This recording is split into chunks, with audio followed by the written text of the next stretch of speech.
promise. And Ukraine, we have to start at Ukraine. The LNG export is actually very, very important to the degree of they wanted the United States and some key players in the United States that were aligned with Hillary Clinton, aligned with Joe Biden, Burisma, Ukraine, all of those gas contracts, oil contracts, all the rest of it. What's happening now is because of all of that. And it was set up, quarterbacked in the preamble to the 2016 election. Once the 2016 election happened and Trump was elected and all of the people who set it up got fired, essentially, they had to wait until Biden was in charge. And it is money motivated. It is, this is the central reason for the Ukraine war, because they want to take control of Poland and they want to bring in their own oil and gas to supply Europe. And that's going to increase the cost because it's more expensive to send the oil and gas from the United States to the Poland, buckle that manages all the oil that sends out the Russian oil. That's where they're going to do it. Well, Ukraine is that right now, but that's where the conflict is, right? So this guy goes through all of this. It's a 7-minute long video. I'm not going to get to that, but the energy part is just one part of this. Censorship is the other part of it. And he explains it well. I'm going to jump around in the video a bit, I think, but sometimes I just let it run. So we may listen to like a 2.5-minute version of this. This whole 7 minutes is worth understanding and listening to. There's this one as well. This is 11 minutes, totally worth watching as well to understand the full context. But holy cow, I watched this video and I thought to myself, this is the why. If you want to know why, this is why. Okay, here we go.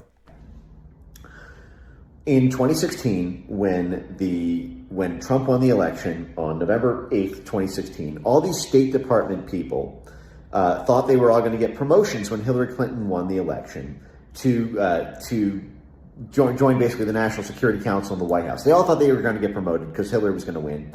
Instead, the 90-10 underdog Trump ends up winning, and they all get fired. So this State Department network had just done a road show in Europe to be the sanctions coordinators to get all the European countries to sanction Europe after the Crimea annexation in 2014. So from 2014 to 2016, they were all up on Europe to get them to cut their own legs off to sanction Russia. When they lost the 2016 election, and the Brexit vote also happened just months earlier, they did that same dirty diplomats cabal roadshow to Europe, but this time, instead of getting them to do sanctions, to get them to do censorship. And this culminated in August 2017 with the passage in Germany of something called NetzDG. NetzDG was this sprawling, first of its kind, Western world internet censorship law that effectively required artificial intelligence content moderation to take down speech within 48 hours or else face a $54 million penalty from the German government for doing this. So if Facebook and Twitter and YouTube and Reddit and anyone wanted to do business in Germany, they had to have AI censorship techniques implemented on their platforms. Okay? That's the origin of that. And that wasn't Germany's idea. That was a US State Department, UK Foreign Office operation. And one of the things you have to understand is the grand Ukraine energy play here is all the Russian gas that used to come into Europe. It used to be 100% of their natural gas. Now it's down to until recently it was down to 35% because of a decade and a half of energy diversification, basically strong-arm diplomacy that was done. But the whole play was if you privatize Ukraine's assets, their gas assets, particularly Naftogaz, the state gas company, but then all the little private ones like Burisma, and you get them in Wall Street and London stakeholder hands. So you take the publicly held nut, the entire revenue generator of Ukraine, which is the transit point for the Russian gas. If you privatize it so that it's U.S. State Department essentially profits, or the stakeholders, but it's no longer held by the government, now it's privately held by us. But then you kill Gazprom and force imports of Houston LNG or Shell LNG in London. You run it through ports either in Spain, Portugal, or Poland, which became the big one. They connected the network in Poland so that you could ship in through the Baltic and then just keep the same gas transit architecture into Central Europe from there, then you would have hundreds of billions of windfall profits because you become the monopoly supplier by kicking out the cheap Russian gas, which is orders of magnitude cheaper than having to ship it across the Atlantic Ocean coming from the Permian Basin.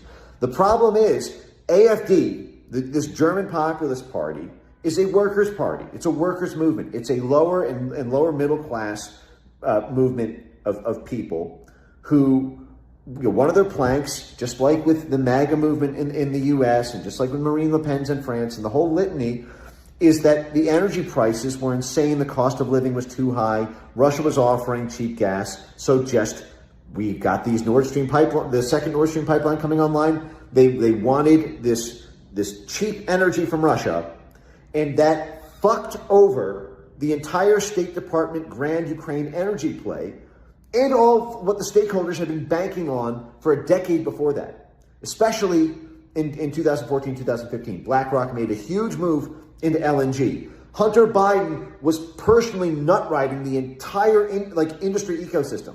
He was on the board of Burisma, along with Cover Black, former 30 years at the CIA. That whole Devon Archer, the whole Biden family corruption is about the LNG market. And that only happens if Russia's kicked out. And AfD, they're being called. Now, bring it to Canada. Do you understand why Justin didn't have or didn't see an LNG use case for Germany? Do you understand why that happened now? Because they have their use case. They want it to go through they want it to go through three cities empire, London or the United States, Washington. But London Shell will do it. They had the market cornered. They wanted to be the monopoly. They didn't want Canada to come in and screw it up. They didn't want Trump to come in and screw it up, but he did. I played all of it because the context just is so important to understand. The reason we're here is LNG. We could export this and end this conflict completely, 100%. They're trying to cut Russia out, but they also don't want us, Canada or Germany, to have a reliable option that's not them. They want to be the monopoly. They're protecting their profits, billions of dollars worth of them, that Trump derailed by being elected and firing them all. Okay? This is much bigger than anybody understands at this point in time. And I think this is the core of it. This is why, because it's billions of dollars in profit in a monopoly that you could only control. And who could see that? Who could understand that? Who could understand Hunter Biden's role in that? No wonder he's protected, right? Do you understand how tight this all is? How interdependent this all is? The foundation is layered. So in order to get to the next level, you have to peel back a level, right? So Hunter Biden's protected because he's on one of the bottom layers. He's integral to this whole plan. This whole plan is billions of dollars of motivation for it to go through, not just for Joe Biden, not just for Hunter Biden, but all the people who stand to make profits for years and years and years in the billions of dollars area. Do you understand why there's no use case in Canada to sell our LNG to Germany? That's why. And Pierre Poilievre is not going to change that. I'm sorry. It's just not going to happen. It's all about the LNG. And if Canada has LNG, then Canada has to be neutralized. Neutralized we are, right? And it's insane. I can't even, it's jaw-dropping to me. There was one other point I wanted to make, but I have to watch it back. Hold on. The other thing I wanted to mention was, do you understand why the Nord Stream pipeline was bombed? Do you understand why that was sabotage? Do you understand that it wasn't an accident or mistake? It was a strategic move in order to make sure that one group of people and one group of people alone were going to be supplying the energy to Europe. And the way it was going to work was going to be through Germany. And because if Germany falls, then the rest of Europe goes with Germany, right? If Germany gets out of this gas plan, this strategic energy agreement that is being pushed on them, then everybody else does too. So it's a linchpin as well. It's very, very interesting.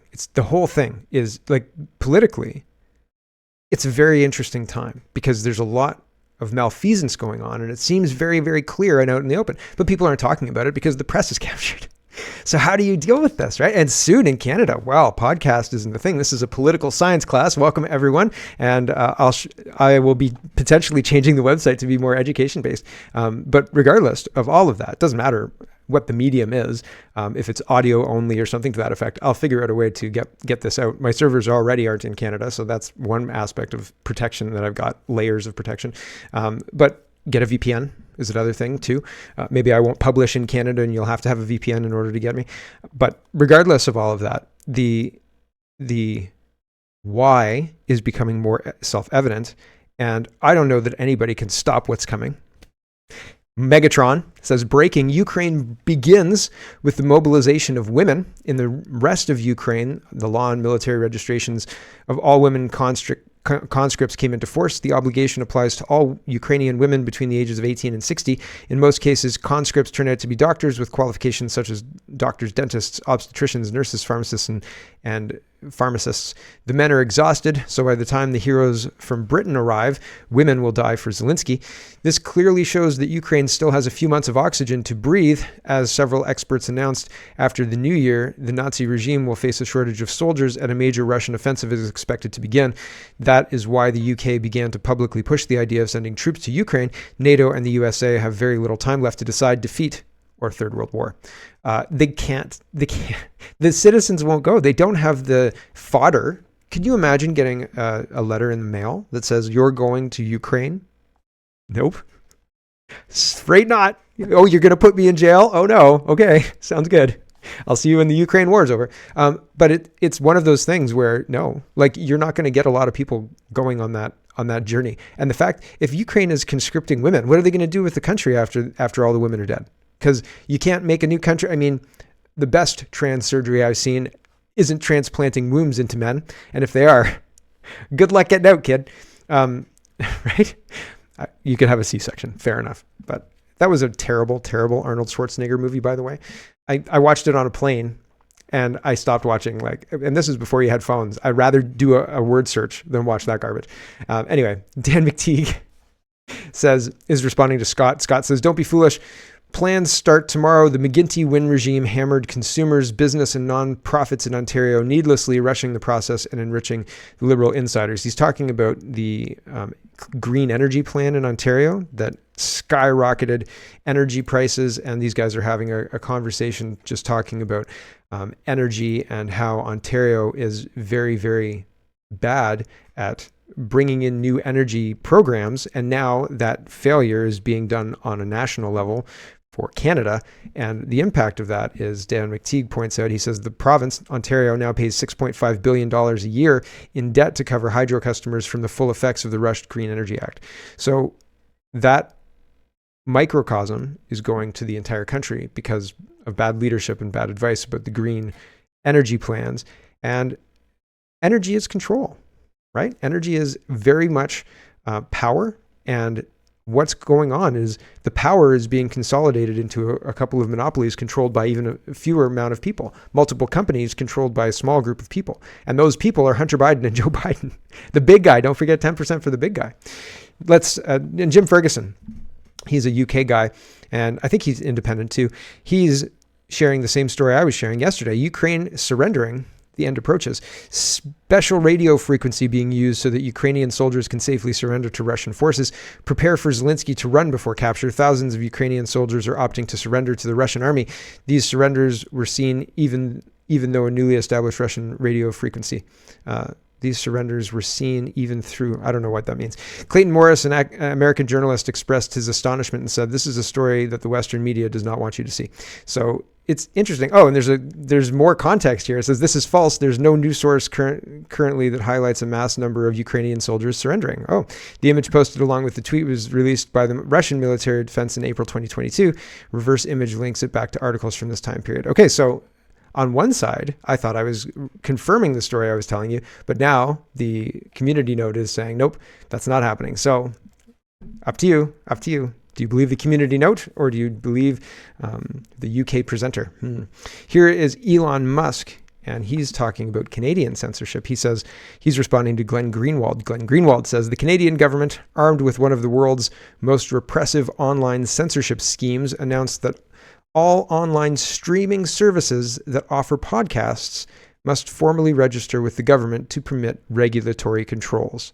It's the first step in regulating podcasts like mine.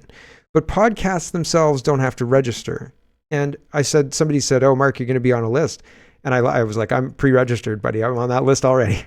But the thing is, YouTube already has censored me. This is nothing. People think this is new. This is nothing new. People are losing their mind. They think this is new. I wrote a book about it. This is nothing new. The Canadian government has been engaging in censorship through media and lists for a long time. And we have proof. The Twitter confirmed that it had agreements with governments. If it's happening in the US, it's happening in Canada. So I am not put off, but it seems weird to me because it seems like they're misrepresenting what is being reported, because this is accurate. Glenn Greenwald is speaking about it properly, saying online streaming services that offer podcasts must be registered for regulatory controls. That's the first step. And yes, it exposes people to regulation. That was always going to happen. This is not new. It's not new. And that's the frustrating part. Elon Musk says Trudeau is trying to crush free speech in Canada. Shameful. Yes. Dan Bongino says Canada went from a representative democracy to a totalitarian state in record time. Get out while you can.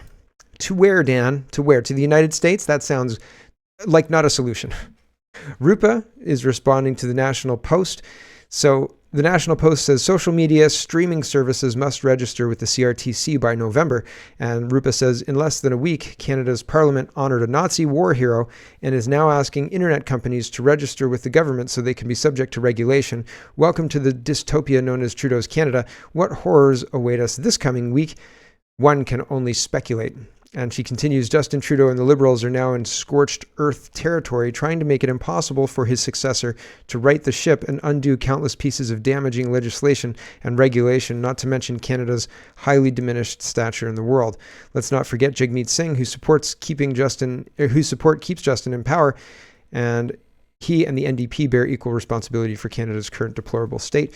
Trudeau and Singh will leave behind a wreckage that will be very difficult to repair anytime soon. And I honestly don't think that Mr. Poilievre is going to drill, baby, drill, build pipelines east to west, supply all the provinces with LNG and oil and gasoline, enrich our own gas, have gasoline enrichment. There's a whole gas production system that we could do in-house ourselves and make gas even less expensive.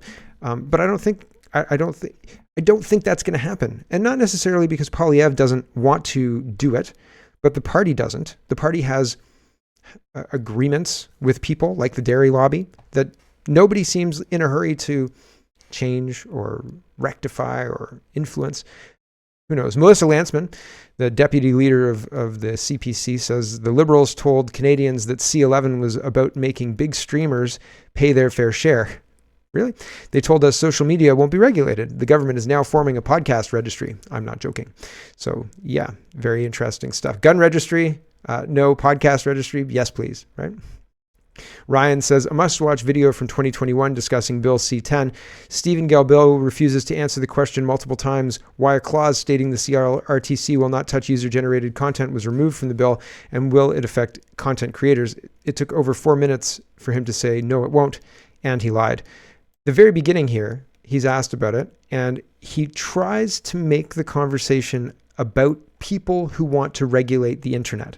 He doesn't want to talk about the actual question of, this sounds like it's going to impact creators and regulate user-generated content. He doesn't want to talk about that. He talks about how dangerous people are who don't want to regulate the internet and who think that the internet doesn't need regulating and so on and so forth.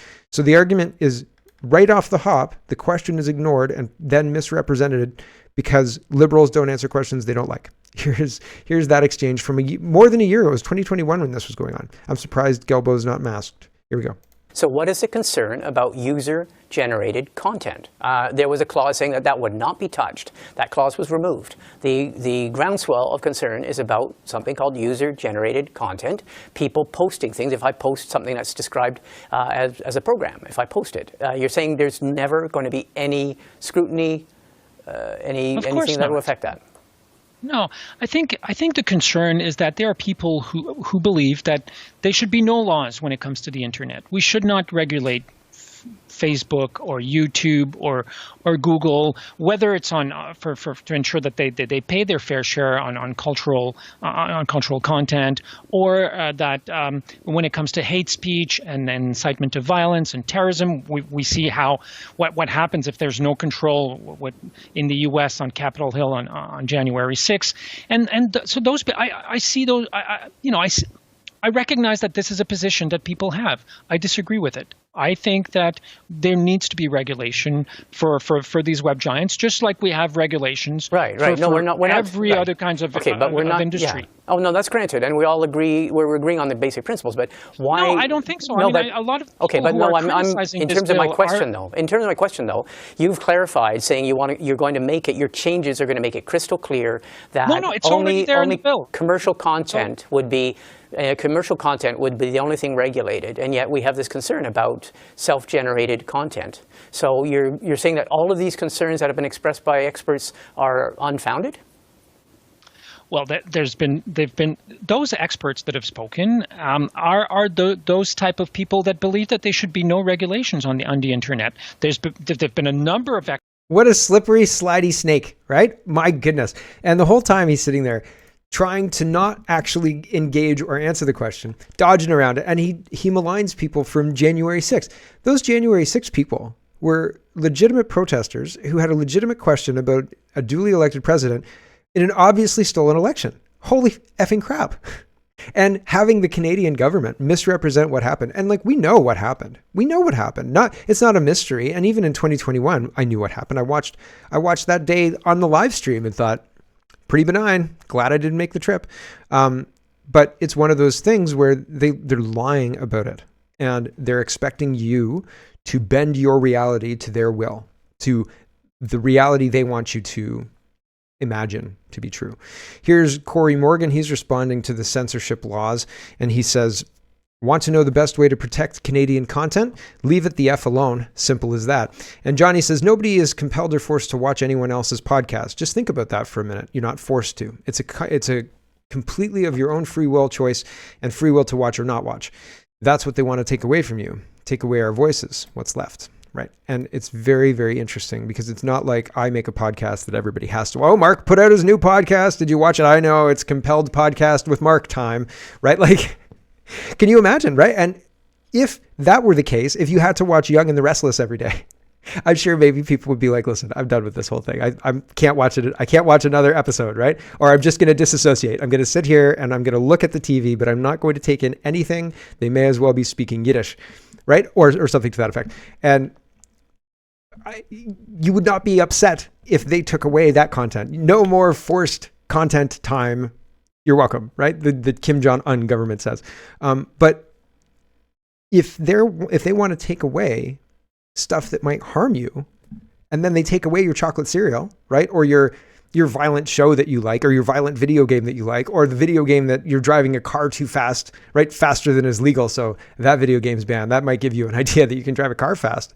Like, what? I just want to play Gran Turismo, man. I'm not going to become a race car driver. This safetyism can easily get out of control because you could have an excuse, right? Well, you don't want to influence kids, right? We can't have that Grand Theft Auto. We can't have Need for Speed. We can't have these video games putting these terrible ideas into our kids' heads. We're going to have, an entire generation of lawless people. And then look what we've got, though. We've got an entire generation of lawless people who want us to mutilate them. And they're saying it's our right to demand mutilation. How dare you tell me that I'm not allowed to pursue this mutilation? It's very, very interesting what's going on, I think. At core, though, censorship is the response of somebody who has lost the argument. They don't have an argument to bear. They don't have anything to bring to bear against your common sense statement. And so they want to censor you. And that is admitting that they lost. So now they're trying to change the law to back up their only strategy left. It's incredible.